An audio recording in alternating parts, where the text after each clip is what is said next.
Viewers welcome to T-SAT.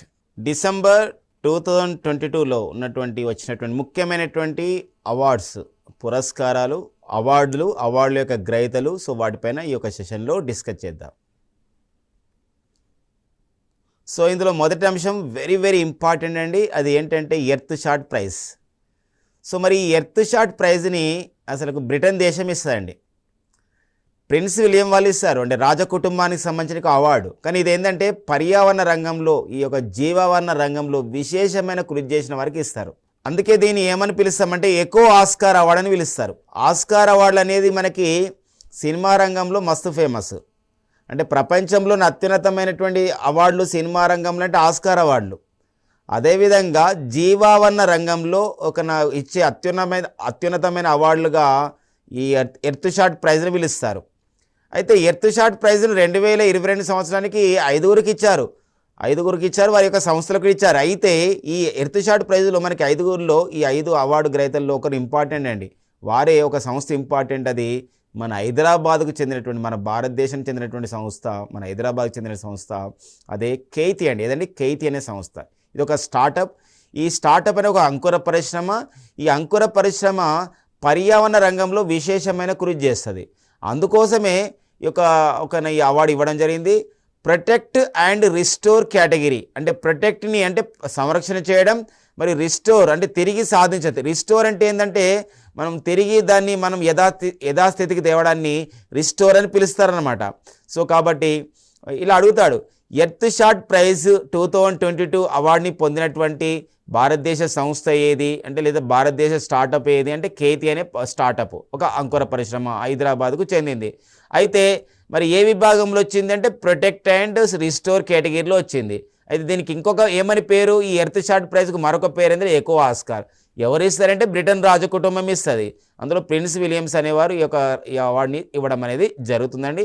ఒక ఇంపార్టెన్స్గా చూసుకోవాలి. మరి కాంపిటేటివ్ ఎగ్జామ్లో రానున్న పోటీ పరీక్షలు ఈ బిట్ని మనం ఎక్స్పెక్ట్ చేయడానికి ఉంటుందండి. ఓకేనా? నెక్స్ట్ చూద్దాం. మరి న్యూయార్క్ ఫిల్మ్ క్రిటిక్స్ సర్కిల్ అంటామండి. మరి న్యూయార్క్ ఫిల్మ్ క్రిటిక్స్ సర్కిల్ చూసినట్లయితే మనకి బెస్ట్ డైరెక్టర్ అవార్డుని ఎస్ఎస్ రాజమౌళికి ఇవ్వడం జరిగిందండి. సో ఇది RRR సినిమాకి ఇవ్వడం జరిగింది. ఒక ఇంపార్టెంట్ చూసుకోవాలి. అండ్ నెక్స్ట్ వచ్చేసి మనకి మిస్ ఎర్త్ అవార్డుని కూడా, సో ఈసారి మిస్ ఎర్త్ అవార్డు ఇవ్వడం జరిగింది దక్షిణ కొరియాకి చెందినటువంటి మీనా సుయోచేకి. సో ఇది వార్తల్లో వ్యక్తులుగా ఒక ఇంపార్టెంట్గా ఈ సంబంధించిన విషయాన్ని చూసుకోవాలండి. ఇక నెక్స్ట్ వచ్చేసి మనకి ఇందిరాగాంధీ ఫౌండేషన్ ఇచ్చే ఒక అవార్డు, ఇందిరాగాంధీ శాంతి నిరాయుధీకరణ అభివృద్ధి అవార్డు అండి. ఇది కూడా ఇంపార్టెన్స్ మనకి. మరి Indira Gandhi peace disarmament development award. So మరి 2021 సంవత్సరానికి అయితే ఈ యొక్క ఇందిరాగాంధీ శాంతి నిరాయుధీకరణ అవార్డుని పొందిన సంస్థ ప్రథమ్ అనే సంస్థ. మరి ముంబైలో అంటే మహారాష్ట్రలోని ముంబైలో ఈ యొక్క స్లమ్ ఏరియాలలో మురికి సంబంధించిన కాలువలలో ఉన్నటువంటి మురికి వాడల్లో ఉన్నటువంటి వారికి సో విద్యను అందించే విషయంలో విశేషమైన కృషి చేస్తున్నటువంటి సంస్థగా ప్రథమ సంస్థకు పేరుంది. అందుకోసమే 2021 సంవత్సరానికైతే ఇందిరాగాంధీ శాంతి నిరాయుధీకరణ అభివృద్ధి పురస్కారాన్ని ప్రథమ సంస్థకి ఇవ్వడం జరిగింది. అయితే ఇందిరాగాంధీ శాంతి నిరాయుధీకరణ అభివృద్ధి పురస్కారం 2022 అవార్డుకి ఎవరికి ఇచ్చారంటే భారతీయ వైద్య సమాజం, medical fraternity society of the India. మరి భారతీయ వైద్య సమాజం ఏం చేసింది? ఇక్కడ వైద్య సమాజంలో ఎవరు ఉన్నారంటే వైద్యులు ఉంటారు, వారితో పాటు నర్సెస్. సో మీరు అంటే ఇండియన్ మెడికల్ అసోసియేషన్ అంటే భారతీయ మరి వైద్యం సంబంధించిన సంఘం ఉంటుంది, దాన్ని మనం IME అంటాం. ఇండియన్ మెడికల్ అసోసియేషన్లో మనకు గుర్తింపు పొందినటువంటి వివిధ సంస్థలు ఉన్నాయి. అందులో సుమారుగా 3,50,000 మంది డాక్టర్స్, 3,80,000 మంది నర్సెస్. సో వీరికి ఈ అవార్డు అనేది ఎలిజిబుల్ ఇచ్చారనమాట భారతీయ వైద్య సమాజానికి. ఎందుకు ఇచ్చారు? మరి 2022 సంవత్సరానికి సంబంధించినటువంటి ఇందిరాగాంధీ శాంతి నిరాయుధీకరణ అభివృద్ధి అవార్డుని 2022 సంవత్సరానికి భారతీయ వైద్య సమాజానికి ఇస్తే ఎందుకు ఇచ్చారన్నప్పుడు ఇక్కడ ప్రైమ్ మినిస్టర్ ఎందుకు ఇచ్చారంటే ఇక్కడ గమనించాలి. ఇక్కడ పర్టికులర్గా మనం చూసినట్టయితే మన దేశంలో ఇక్కడ ఈ కోవిడ్-19 కాలంలో సో ఇక్కడ కరోనా టైంలో సో మరి ఎంతో విలువైనటువంటి, ఎంతో సంబంధించినటువంటి ఒక ప్రాణాలకు తెగించి కూడా వారు వైద్య సేవలు అందించడం జరిగిందనమాట. సో అందుకోసమే ఆ గుర్తింపుగానే ఈ యొక్క అవార్డు అనేది ఇవ్వడం జరిగిందనమాట. సో అది భారతీయ వైద్య సమాజం కిందకి మనకి ఈసారి వస్తుందన్నమాట. అది ఇంపార్టెంట్ అండి. క్వశ్చన్ ఎలా అడగొచ్చు అంటే రెండింటిని స్టేట్మెంట్స్ రూపంలో అడగవచ్చు, రెండు అవార్డుల గ్రహీతల్ని. ఇంకొకటి ఏమడగవచ్చు అంటే లేదా ఇందిరాగాంధీ శాంతి నిరాయుధీకరణ అభివృద్ధి అవార్డును 2022 సంవత్సరానికి భారతీయ వైద్య సమాజానికి ఇచ్చారు. అయితే సో మరి ఏ విషయంలో కృషి చేసినందుకు ఇచ్చారంటే కరోనా టైంలో, సో కరోనా సంబంధించిన సంక్షోభం సమయంలో విశేషమైనటువంటి ఒక కృషి చేసినందుకు, వైద్య సేవలు అందించినందుకు వారికి ఇవ్వడం జరిగిందనమాట. ఇక నెక్స్ట్ మరో అవార్డు అండి మనకి ఇది ఒక గొప్ప అవార్డుగా చెప్పొచ్చు. ఇది కూడా ఏంటి ఈ అవార్డు యొక్క ప్రత్యేకత ఏంటంటే, సో ఒక ప్రవాస భారతీయురాలికి సో ఆస్ట్రేలియా దేశ ప్రధానమంత్రి చేత ఒక సైన్స్ టీచింగ్లో ఒక బెస్ట్ అవార్డు రావడం జరిగింది. అంటే ఆస్ట్రేలియా దేశం వాళ్ళకి రావడం గొప్పనే, కానీ ఇక్కడ ఆస్ట్రేలియా దేశ అవార్డుని ప్రవాస భారతీయురాలైనటువంటి వీణా నాయర్ పొందడం మరింత గొప్ప. మరి వీణా నాయర్ గారు అక్కడే పనిచేస్తున్నారు, మన ప్రవాస భారతీయురాలు. మరి వీరు prime minister's prize for the excellence in science teaching in secondary schools అండి. అంటే ఆస్ట్రేలియా ప్రైమ్ మినిస్టర్, ఆస్ట్రేలియా ప్రధానమంత్రి యొక్క ఒక అత్యున్నతమైన ఒక శాస్త్రీయ విద్య ఈ సెకండరీ స్కూల్లో పొందే ఈ అవార్డుని ఎవరికి ఇవ్వడం జరిగిందంటే వీణా నాయర్కి ఇవ్వడం జరిగింది ఆస్ట్రేలియా దేశంలో. కాబట్టి ఇటీవల కాలంలో ఆస్ట్రేలియా దేశంలో ఆ దేశ ప్రధానమంత్రి చేత excellence in science teaching in secondary schools award పొందినటువంటి వారు ఎవరు అన్నప్పుడు, భారతీయ మహిళ ప్రవాస భారతీయురాలు ఎవరు అన్నప్పుడు వీణా నాయర్ అండి. మరి ఆస్ట్రేలియా ప్రధానమంత్రి ఎవరు అంటారు. మరి ప్రజెంట్ అయితే ఆస్ట్రేలియా ప్రధానమంత్రిగా పనిచేసిన వారైతే ఆంటోనీ ఆల్బనీస్ అండి. ఎవరండి? ఆంటోనీ ఆల్బనీస్ ఆస్ట్రేలియా ప్రధానమంత్రిగా పనిచేస్తున్నారు. ఆ నేపథ్యాన్ని కూడా గమనించాలి. మరి నెక్స్ట్ కరెంట్ అఫైర్ చూద్దామండి. ఇక నెక్స్ట్ వచ్చేసి మనకి సీస్ అవార్డు అంటారండి. ఈ సీస్ అవార్డు అంటే ఏందో చూద్దామండి. సీస్ అవార్డు అంటే ఇక్కడ ఏంటంటే, ఇది మనకి Shri Chandrasekharendra Saraswati national eminence award అని చెప్పేసి అంటాం. Shri Chandrasekharendra Saraswati national eminence award అని పిలుస్తాం. ఈ అవార్డు ఈసారి చాలా ప్రత్యేకత వచ్చింది. కారణం ఏంటంటే ఈ అవార్డు గ్రహీతలు చాలా ఇంపార్టెంట్. మరొకటి ఏంటంటే ఈ అవార్డుని మన భారత మాజీ ఉపరాష్ట్రపతి అయినటువంటి మన తెలుగు వారైనటువంటి శ్రీ ముప్పవరపు వెంకయ్య నాయుడు గారి చేతుల మీదుగా అందజేయడం జరిగింది. అందుకే మరింత గుర్తింపు వచ్చింది. అవార్డు గ్రహీతలు కూడా చాలా ఫేమస్ అండి. ఇందులో చూడండి, సీస్ అవార్డు 2022 సంవత్సరానికి పొందిన వాళ్ళలో రతన్ టాటా, మరి టాటా గ్రూప్కి గౌరవ chairman, Tata group emeritus chairman అంటాం. టాటా గ్రూప్కి చైర్మన్ వచ్చేసి నటరాజ చంద్రశేఖరన్ గారు, టాటా గ్రూప్కి గౌరవ చైర్మన్ రతన్ టాటా గారు ఉన్నారు, వారికి ఇచ్చారు. విశాఖ హరి, సో మరి హరికథలో విశేషమైన కృషి చేసినటువంటి వారే విశాఖ హరి, మన తెలుగు వారికి ఇచ్చారు. అజయ్ సుద్ ఒక శాస్త్రీయ సలహాదారుగా భారత ప్రభుత్వానికి పనిచేస్తున్నారు, సైంటిఫిక్ అడ్వైజర్గా, వారు కూడా విశేషమైన కృషి చేయడం జరిగింది. And Arif Khan, Mohammad Arif Khan, MD Arif Khan, so వీరు కేరళ రాష్ట్ర గవర్నర్, సో వీరు కూడా విశేషమైన కృషి చేస్తున్నారు సంబంధించినటువంటి రంగంలో. సో ఆ నేపథ్యంలో సీస్ అవార్డుని 2022 సంవత్సరానికి ఇవ్వడం జరిగింది. సో గ్రహీతలు వారి యొక్క నేపథ్యాన్ని చూసుకోవాలి. నెక్స్ట్ కరెంట్ పేపర్ చూద్దామండి. సో మరి నెక్స్ట్ కరెంట్ పేపర్స్ మనం చూస్తే ఇక్రిసాట్ ఇంటర్నీ. సో ఇక్రిసాట్లో ఇంటర్నీగా పనిచేస్తున్నాడు. అంటే ఒక కోర్సుని చేసిన తర్వాత దానిపైన ఒక ప్రాజెక్ట్ వర్క్ని, దానిపైన ఒక ప్రాక్టికల్ వర్క్ని చేయడానికి ఉద్దేశించబడిందే ఇంటర్నీగా చెప్పొచ్చు. ఇంటర్న్షిప్ చేయడం అంటాం ఇప్పుడు. సో ఇప్పుడు ఐటీఐ చేస్తారు. ఐటీఐ అంటే ఇండస్ట్రియల్ ట్రైనింగ్ ఇన్స్టిట్యూట్. ఒక ఐటీఐ చేసిన తర్వాత మళ్ళీ 6 months 1 year పాటు వేరే దగ్గర ఇంటర్నీగా చేస్తారు, అంటే ఇంటర్న్షిప్ అంటాం. అదేవిధంగా ఇక్రిసాట్లో ఇంటర్నీగా పనిచేస్తున్నటువంటి వారే సర్వేష్ ప్రభు.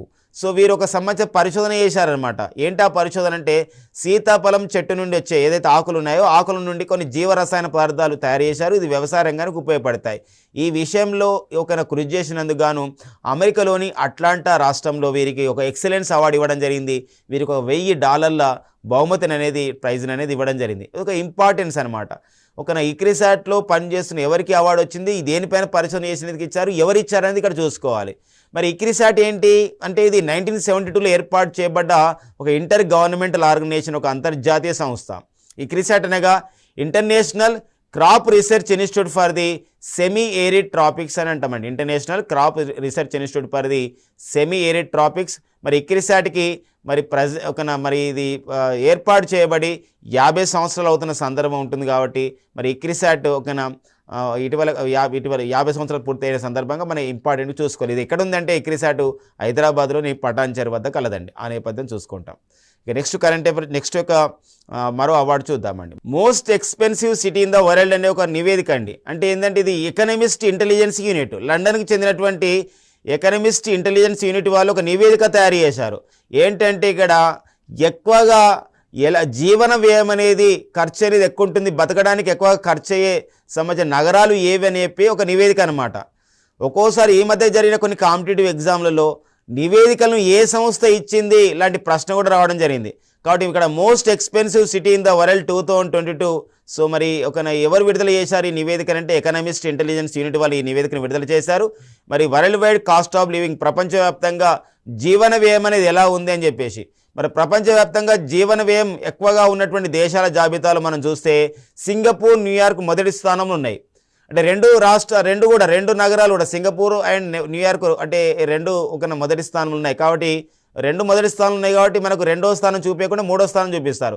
మరి జీవన వ్యయం ఎక్కువగా ఉన్నటువంటి ఖర్చు ఎక్కువగా ఉన్నటువంటి నగరాల జాబితాలో మూడో స్థానంలో నిలిచింది ఇజ్రాయెల్కి చెందినటువంటి టెల్ అవీవ్ అండి. ఇజ్రాయెల్ ప్రాంతంలోనే ఉన్నటువంటి ఇజ్రాయెల్ దేశంలో టెల్ అవీవ్. మరి భారతదేశంలో most expensive city in the world, ఎక్కువగా జీవన వ్యయం ఉన్నటువంటి నగరాల జాబితాలో చూసినట్లయితే బెంగళూరు, చెన్నై, అహ్మదాబాద్ 3 స్థానాలు నిలిచాయి. బెంగళూరు 121వ స్థానం, చెన్నై 164వ స్థానం అండ్ అహ్మదాబాద్ 165వ స్థానంలో నిలవడం అనేది జరిగిందండి. ఒక ఇంపార్టెంట్ అంశంగా వీటిని మనం చూసుకోవాలి. ఇక నెక్స్ట్ వచ్చేసి మనకి 27th IFFK అవార్డ్స్ అండి. మరి 27th IFFK అంటాం. అంటే IFFK అంటే ఏంటంటే international film festival of the Kerala అని పిలుస్తాం. అంటే ఇది 27వది అనమాట. మనం లాస్ట్ కరెంట్ అఫైర్స్లో డిస్కస్ చేశాం లాస్ట్ మంత్లో. ఏంటంటే నవంబర్లో, ప్రతి సంవత్సరం నవంబర్లో మనకి గోవా రాజధాని పనాజీలో సో మనకి ఇక్కడ ఒక ఈఫీ జరుగుతుంది. ఈఫీ అంటారు, international film festival of India అంటే అంటాం. అంతర్జాతీయ భారత చలనచిత్రోత్సవం అని చెప్పేసి అంటాం. మరి అంతర్జాతీయ భారత చలనచిత్రోత్సవంలో ఒక అత్యుత్తమమైన సినిమాలకు ఏం చేస్తారంటే బెస్ట్ సినిమా అవార్డుని ఏ పేరుతో పిలుస్తారంటే అక్కడ గోల్డెన్ పికాక్ అవార్డు అంటే బంగారు నెమలి పురస్కారాన్ని ఇస్తారు. మరి 2022 సంవత్సరానికి బంగారు నెమలి పురస్కారానికి I have a electric dream అనే ఒక సినిమాకి ఇచ్చారు. ఇది ఒక స్పానిష్ ఫిలిం అనమాట. అట్లా మనకి ఇంపార్టెన్స్ ఉంటుంది ఇక్కడ. అదే ఈ ఫీల్ అయితే మనకి film personality of the year అవార్డుని ఎవరికి ఇచ్చారంటే మనకు మెగాస్టార్ చిరంజీవి గారికి ఇచ్చారు. ఇక్కడ కూడా అలాంటి కొన్ని ఇంపార్టెన్స్ మనకు ఉంటుంది. ఏంటంటే ఇక్కడ 27th IFFK international film festival of the Kerala, ఇది కేరళ రాజధాని తిరువనంతపురంలో జరిగింది. అయితే ఇక్కడ ఒక ఉత్తమ సినిమా అవార్డుకి ఏమని పిలుస్తారంటే ఉత్తమ సినిమా అవార్డుకి ఏమని పిలుస్తారంటే సువర్ణ చక్రం అవార్డు. ఏదండి సువర్ణ చక్రం అవార్డు ఇస్తారు. మరి 2022 సంవత్సరానికి సువర్ణ చక్రం అవార్డుని పొందిన వారు ఎవరు అన్నప్పుడు ఏ సినిమా పొందిందంటే బొలివియా దేశానికి చెందిన సినిమా, బొలివియన్ సినిమా అయినటువంటి ఉత్తమ బెస్ట్ ఫీచర్ అవార్డు అనేది బెస్ట్ ఫిలిం అవార్డు పొందడం జరిగింది. మరి బెస్ట్ ఆసియా ఫిలిం, ఆసియా ఖండానికి చెందిన ఉత్తమ చిత్రం అవార్డు 27వ అంతర్జాతీయ కేరళ సినిమా ఉత్సవంలో ఏ సినిమాకి వచ్చిందంటే హాలం అనే సినిమాకి అనేది రావడం జరిగిందండి. ఆ నేపథ్యాన్ని గమనించాలండి. ఇక మరో అంశం మనకి ఇంపార్టెన్స్ ఉందండి, మిస్సెస్ వరల్డ్ టైటిల్. ఇప్పుడు 2021 అంటే మనకు 21 ఇయర్స్ బ్యాక్ మనకి మిస్సెస్ వరల్డ్ టైటిల్ రావడం జరిగింది. మళ్ళీ ఇప్పుడు మిస్సెస్ వరల్డ్ టైటిల్ 2022ని పొందడం జరిగింది మన భారతీయ మహిళ. సో వారే ఎవరండి సర్గమ్ కౌశల్. ఎవరండి సర్గమ్ కౌశల్కి రావడం జరిగింది. మరి ఈ సర్గమ్ కౌశల్ ఎవరు అంటే జమ్మూ కాశ్మీర్ రాష్ట్రానికి చెందినవారు. జమ్మూ కాశ్మీర్ కేంద్రపాలిత ప్రాంతంతో పాటు రాష్ట్ర హోదా కూడా ఉంది. మరి ఆ ప్రాంతానికి చెందినవారు సర్గమ్ కౌశల్. అక్కడ నుండి ఈ అవార్డు పొందడమే మనకి ఇక్కడ ఇంపార్టెన్స్ మనకు ఉంటుంది. కాబట్టి ఈ very important 2 points. Missus world title 2 అది అందాల పోటీలు అండి ఇవన్నీ కూడా. మరి మిస్సెస్ వరల్డ్ టైటిల్ మనకు మిస్ వరల్డ్ ఉంటుంది, మిస్ యూనివర్స్ ఉంటుంది. ఇది మిస్సెస్ వరల్డ్ టైటిల్ 2022 పొందినటువంటి సర్గమ్ కౌశల్ ఏ దేశానికి చెందినవారంటే భారతదేశం ఎక్కడ చెందినవారంటే జమ్మూ కాశ్మీర్. లేకపోతే మిస్సెస్ వరల్డ్ టైటిల్ సాధించినటువంటి భారతీయ మహిళ ఎవరు అన్నప్పుడు ఇక్కడ సర్గమ్ కౌశల్. వారు జమ్మూ కాశ్మీర్కి చెందినవారు. ఆ నేపథ్యాన్ని కూడా చూసుకోవాల్సినటువంటి అవసరం మనకు ఉంటుంది. ఇక నెక్స్ట్ వచ్చేసి మనకి సాహిత్య అకాడమీ అవార్డులు అండి. సాహిత్య అకాడమీ అవార్డులు మరి కేంద్ర సాహిత్య అకాడమీ అవార్డులు ఇస్తుంది. ప్రజెంట్ అయితే కేంద్ర సాహిత్య అకాడమీ అధ్యక్షుడు వచ్చేసి చంద్రశేఖర కంబారా, కన్నడ రచయిత. మరి 2022 సంవత్సరానికి కేంద్ర సాహిత్య అకాడమీ అవార్డులని ప్రకటించడం జరిగింది. కేంద్ర సాహిత్య అకాడమీ అవార్డులు 2022లో తెలుగులో కేంద్ర సాహిత్య అకాడమీ పొందిన వారు ఒక అవార్డు ఉంటుంది. దాన్ని కేంద్ర సాహిత్య అకాడమీ తెలుగు అవార్డు అంటారు. ఇంకొకటి లేదా తెలుగులో కేంద్ర సాహిత్య అకాడమీ అంటారు. తెలుగులో కేంద్ర సాహిత్య అకాడమీ యొక్క యువ రచయిత పురస్కారం ఉంటుంది. తెలుగు భాషలో కేంద్ర సాహిత్య అకాడమీ బాలల సాహిత్య పురస్కారం ఉంటుంది. తెలుగులో కేంద్ర సాహిత్య పురస్కారం అనువాద పురస్కారం అంటే ట్రాన్స్లేటర్ అవార్డు ఉంటుంది. ఇట్లా మనం 4 అవార్డ్స్ పైన మనం డిస్కస్ చేద్దామండి ఇప్పుడు. దాంతోపాటుగా కేంద్ర సాహిత్య అకాడమీ అవార్డుని ఆంగ్ల భాషలో కూడా ఇస్తారు. భారత రాజ్యాంగం గుర్తించినటువంటి భారతీయ భాషల్లో ఉన్నటువంటి అన్ని భాషలు కూడా ఇస్తారు ఈ కేంద్ర సాహిత్య అకాడమీ అవార్డులని. మరి కేంద్ర సాహిత్య అకాడమీ అవార్డులలో 2022లో తెలుగులో కేంద్ర సాహిత్య అకాడమీ పొందినవారు, తెలుగులో కేంద్ర సాహిత్య అకాడమీ అవార్డు పొందినవారు మధురాంతకం నరేంద్ర అండి. ఎవరండి? మధురాంతకం నరేంద్ర. మహాధర్మపరాగం అనే ఒక పుస్తకానికి గాను, మహాధర్మపరాగం అనే ఒక పుస్తక రచనకు గాను మధురాంతకం నరేంద్ర, మన తెలుగు రచయిత అయినటువంటి మధురాంతకం నరేంద్రకి తెలుగులో కేంద్ర సాహిత్య అకాడమీ అవార్డు అనేది రావడం జరిగింది. మరో ఇంపార్టెంట్, మరి తెలుగులో అనువాద పురస్కారం అంటే కేంద్ర సాహిత్య అకాడమీ ఇచ్చే తెలుగులో మరి అనువాద పురస్కారానికి ఎవరు ఎంపిక కావడం జరిగింది 2022 సంవత్సరానికంటే వారాల ఆనంద్కు ఎంపిక కావడం జరిగింది. తెలుగు రచయిత వారాల ఆనంద్ రాసినటువంటి ఆకుపచ్చ కవితలు, ఇది అనువాద పురస్కారం. అంటే దీని ఒరిజినల్ ఎవరు రాశారంటే హిందీ భాషలో గుల్జార్ రాశారు. హిందీ భాషలో పేరొందినటువంటి రచయిత, పాటల రచయిత ఎవరంటే గుల్జార్. మరి గుల్జార్ రాసినటువంటి గ్రీన్ పోయమ్స్ అనే పుస్తకం ఆధారంగా దాన్ని తీసుకొని తెలుగు భాషలో ఆకుపచ్చ కవితలు అనే పుస్తకాన్ని రాసిన వారు ఎవరండి? వారాల ఆనంద్కి. వీరికి కేంద్ర సాహిత్య అకాడమీ అనువాద పురస్కారం ఇవ్వడం జరిగింది. ఇక నెక్స్ట్ వచ్చేసి కేంద్ర సాహిత్య అకాడమీ యువ రచయిత పురస్కారం. మరి కేంద్ర సాహిత్య అకాడమీ యువ రచయిత పురస్కారం పొందినటువంటి తెలుగు రచయిత ఎవరన్నప్పుడు వారే పల్లిపట్టు నాగరాజు. పల్లిపట్టు నాగరాజు రాసినటువంటి యాలై పోడ్చింది, ఏదంటే యాలై పోడ్చింది అనే పుస్తక రచనకు గాను వారికి యువ రచయిత పురస్కారం అనేది రావడం జరిగింది. ఇక మనకి నెక్స్ట్ మన తెలంగాణలో సిరిసిల్లకు చెందినటువంటి పత్తిపాక మోహన్ గారు రాసినటువంటి పుస్తకము బాలల తాత బాపూజీ. దీనికి కేంద్ర సాహిత్య అకాడమీ బాల సాహిత్య పురస్కారం అనేది రావడం జరిగింది. ఇంగ్లీషులో ఆంగ్ల భాషలో 2022 సంవత్సరానికి కేంద్ర సాహిత్య అకాడమీ అవార్డు పొందిన వారు అనురాధరాయ్ అండి. వీరు పేరొందినటువంటి ఆంగ్ల రచయిత. గతంలో స్లీపింగ్ ఆన్ ది జూపిటర్ అనే పుస్తకం కూడా చాలా పేరుంది అనురాధరాయ్ గారిది. మరి all the lives we never lived అనే ఒక పుస్తకానికి అనురాధరాయ్ గారికి 2022 సంవత్సరానికి కేంద్ర సాహిత్య అకాడమీ ఆంగ్లంలో కేంద్ర సాహిత్య అకాడమీ అవార్డు రావడం జరిగింది. దాంతోపాటుగా మరో విషయం ఇక్కడ ఏంటంటే పుస్తకాలు రచయితలు కూడా ఇంపార్టెంట్ అండి. వీరు రాసిన పుస్తకాలు ఇప్పుడు మనోధర్మ పరాగం అనే పుస్తకం రాసిన వారు మధురాంతకం నరేంద్ర, అలా కూడా రావచ్చు ప్రశ్నలు. ఆకుపచ్చ కవితలు అనే అనువాద రచన చేసిన వారు వారాల ఆనంద్. దీని మాతృక ఏంటంటే గుల్జార్ రచించినటువంటి గ్రీన్ పోయమ్స్. పల్లిపట్టు నాగరాజు రాసిన పుస్తకం ఏదండి? పల్లిపట్టు నాగరాజు గారు రాసిన పుస్తకము యాలై పూడ్చింది. పత్తిపాక మోహన్ గారు రాసిన పుస్తకం ఏదండి? బాలల తాత బాపూజీ అండి. ఓకేనా? ఇలాంటి నేపథ్యం. All the lives we never lived అనేది పుస్తక రచయిత అనురాధరాయ్. ఓకేనా? ప్రజెంట్ అయితే కేంద్ర సాహిత్య అకాడమీకి అధ్యక్షుడిగా పనిచేసిన వారే చంద్రశేఖర కంబార. మన భారతదేశంలోని అత్యున్నతమైన సాహిత్య బహుమతి జ్ఞానపీఠ అవార్డును కూడా కేంద్ర సాహిత్య అకాడమీ ప్రకటిస్తుంది అనమాట. ఇక నెక్స్ట్ వచ్చేసి మనకి 95వ ఆస్కార్ అవార్డుల నామినేషన్స్ అండి. మరి ఈ సంవత్సరంలోనే మనకి 95 ఆస్కార్ అవార్డులు ఇవ్వబోతున్నారు. అండ్ లాస్ట్ ఇయర్ ఇచ్చిన 94 ఆస్కార్ అవార్డ్స్.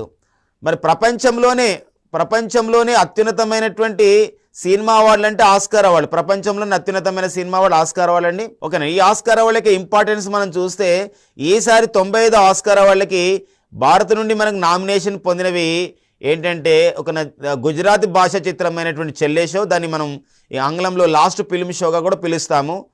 అండ్ ఇంకొకటి మనకు బెస్ట్ డాక్యుమెంటరీ కూడా ఒక నామినేషన్ అయింది సినిమా మన భారత్ నుండి, ఆల్ దట్ బ్రీత్.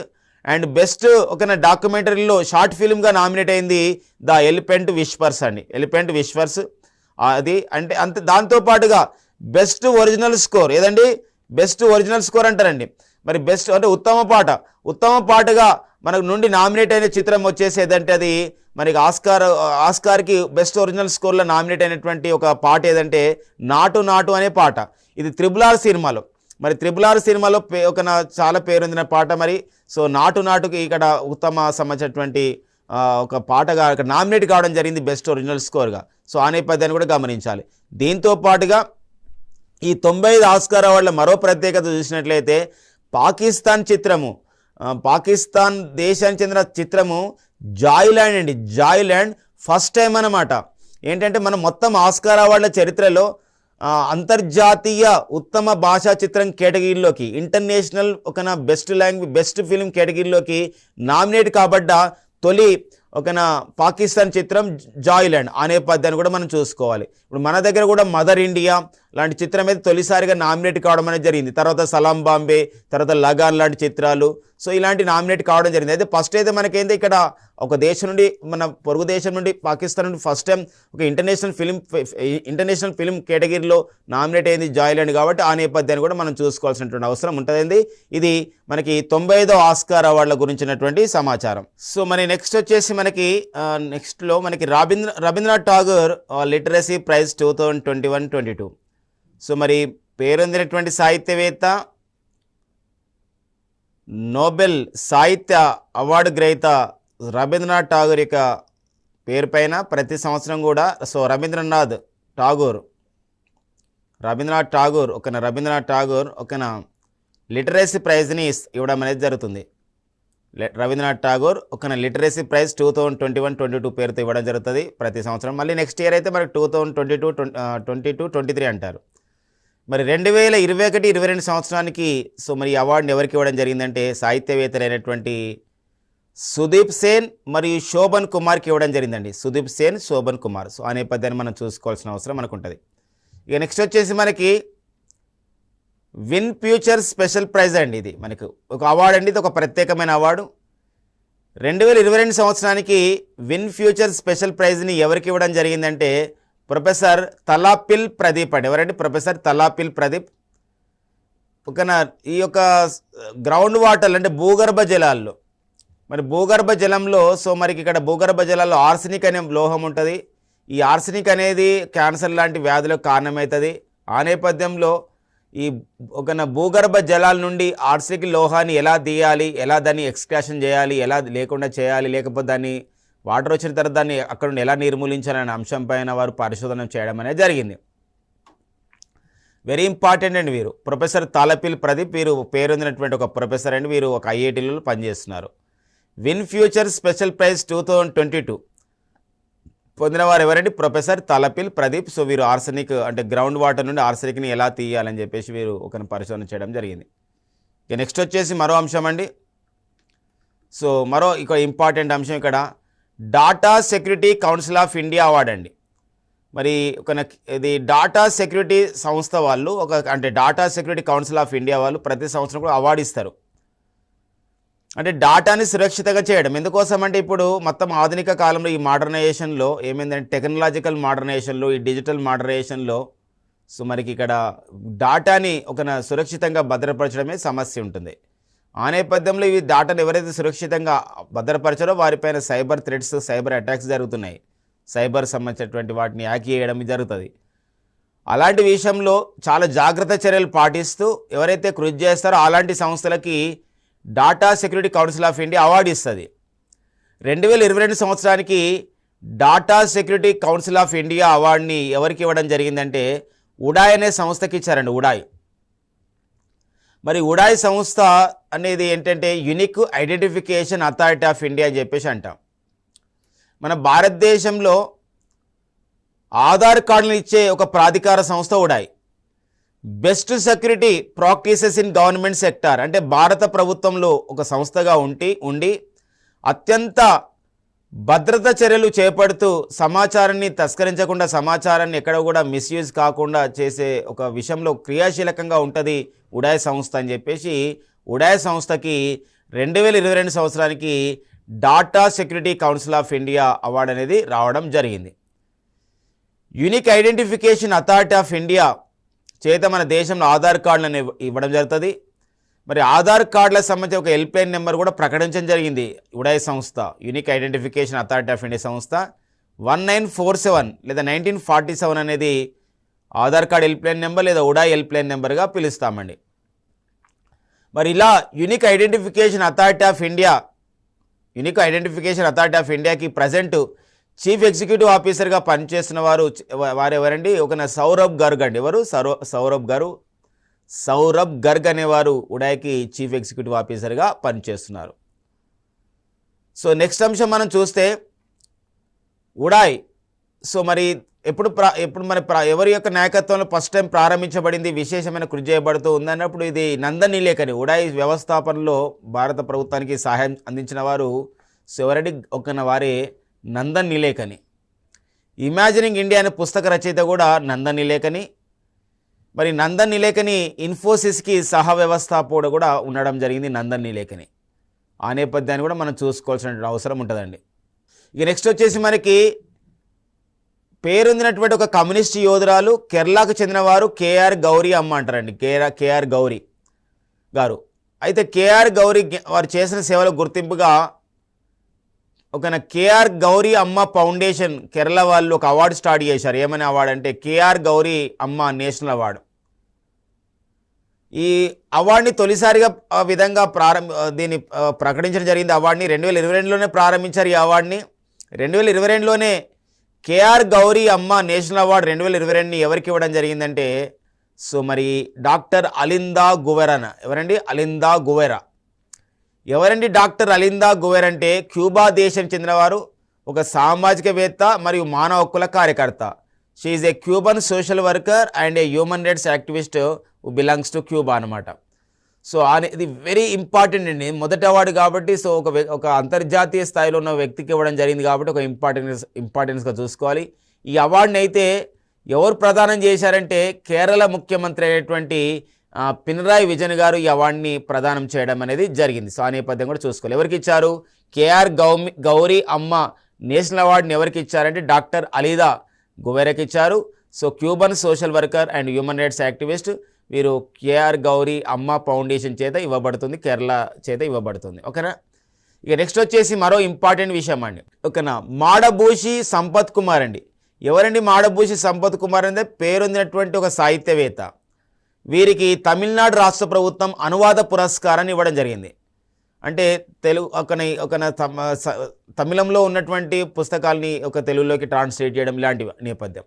సో కాబట్టి ఇటీవల కాలంలో 2022 సంవత్సరానికి తమిళనాడు రాష్ట్ర భాష సంబంధించినటువంటి అనువాద పురస్కారాన్ని పొందినటువంటి రచయిత ఎవరన్నప్పుడు మాడభూషి సంపత్ కుమార్ అండి. సో మరో సంబంధించిన అవార్డు చూద్దాం. సో మనకి ఈ అవార్డు మనం చూసినట్లయితే ఇక్కడ మరో అవార్డు అండి. సో అది మాడభూషి సంపత్ కుమార్ తర్వాత వచ్చే అవార్డు మనకి ఒకటి చూసినట్లయితే ఇక్కడ వారికైతే తమిళనాడు రాష్ట్ర ప్రభుత్వం యొక్క అనువాద పురస్కారం వచ్చింది. అయితే యశ్వంతరావు చవాన్ స్మారక సాహిత్య పురస్కారం అండి. మరి యశ్వంతరావు చవాన్ స్మారక సాహిత్య పురస్కారం మరి 2021 సంవత్సరానికి ఎవరికి ఇవ్వడం జరిగిందంటే అనగలేలకి ఇచ్చారు. అంటే అనువాద పురస్కారం అనమాట.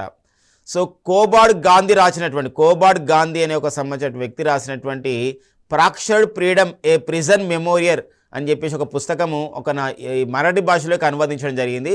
వారికి యశ్వంతరావు చవాన్ స్మారక సాహిత్య పురస్కారం ఇచ్చారు. ఈ అవార్డు ఇవ్వడం అతనికి అనగలేలకు ఇవ్వడం ద్వారా మహారాష్ట్ర సాహిత్య అకాడమీలో సో మరి చాలామంది రాజీనామా చేశారు. ఇలాంటి అనువాద పురస్కారానికి ఎలా ఇస్తారు? సో మరి ప్రభుత్వ వ్యతిరేకమైన సంబంధించినటువంటి రచనలు ఉన్నాయి ఇందులో. ఫ్రాక్చర్డ్ ఫ్రీడమ్ అంటే ఫ్రీడమ్ అనేది ఇక విరిగిపోయింది నాకు అర్థం వస్తుంది. ఇలాంటి నేపథ్యం ఉంది కాబట్టి మరి ఇలాంటి ఇస్తారని చెప్పేసి ఇలా సంబంధించినటువంటి ఒక అంశం అనేది న్యూస్లో ఉంది. కాబట్టి మనకు వార్తల్లో ఒక పుస్తకంగా కూడా చెప్పుకోవచ్చు. ఫ్రాక్చర్డ్ ఫ్రీడమ్ ఏ ప్రిజన్ మెమోరియర్ అనేది ఎవరి యొక్క రచన అంటే కోబాడ్ గాంధీ. దీన్ని మరాఠీలోకి రాసిన వారు ఎవరండి? అనగలేలే.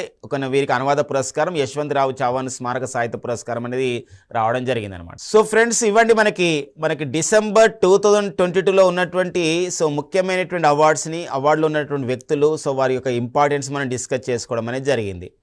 సో అవార్డ్స్ వచ్చినప్పుడు ఇలా నేర్చుకోవడం ద్వారా మనం దానిపైన పట్టు సాధించగలుగుతాం. ఓకేనా? సో మరి మరో సెషన్లో మన టీశాట్ ద్వారా సో మరో సంబంధించినటువంటి టాపిక్తో మనం కలుద్దాం. సో మరి మీ యొక్క ప్రిపరేషన్ని సపోర్ట్ చేసే విధంగా అందిస్తున్నటువంటి టీశాట్ పాఠ్యాంశాలు, టీశాట్ యొక్క పోటీ పరీక్షలకు సంబంధించినటువంటి వీడియో చూస్తూ, అంశాలను చూస్తూ, నిపుణులు చెప్పిన వాటిని పాటిస్తూ రానున్న పోటీ పరీక్షలో విజేతలుగా నిలుస్తారని కోరుకుంటున్నాం. Thank you friends and all the best.